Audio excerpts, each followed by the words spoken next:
Sumagmamano nga insidente ti panagregaay ti daga tinailista iti Baguio City kagidan ti mapaspasaran a habagat a pinakaro ti Bagyo nga Inday. Nagtali na edmet anatal na ti pakabuklan na rehiyon iti panagdalapos or iti ilalabas ti Bagyo iti masakupan ti Pilipinas. Naingat mo ti monitoring dagiti masaknan nga opisina ken ahensya iti masakupan da lugar tapno dagos amay pian iti tulong dagiti umiling nga agkasapulan. Report manipod kini Jessril Kate Lapisar.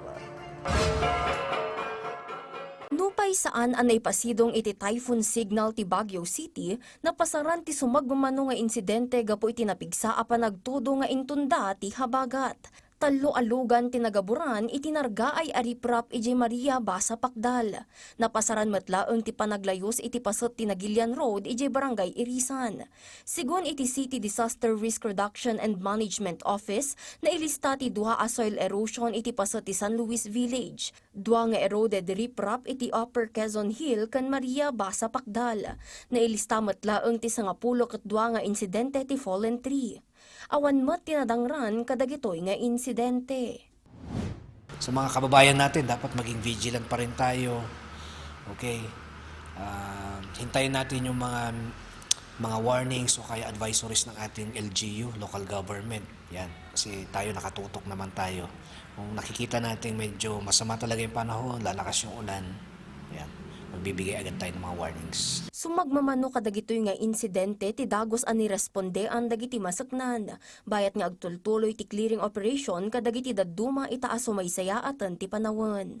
Gapumot iti agtultuloy atudo kan epekto ti habagat, agpalpalagip ti opisina kadagiti barangay officials tapno malapdan dagiti anyaman nga insidente kadagiti masakupan da.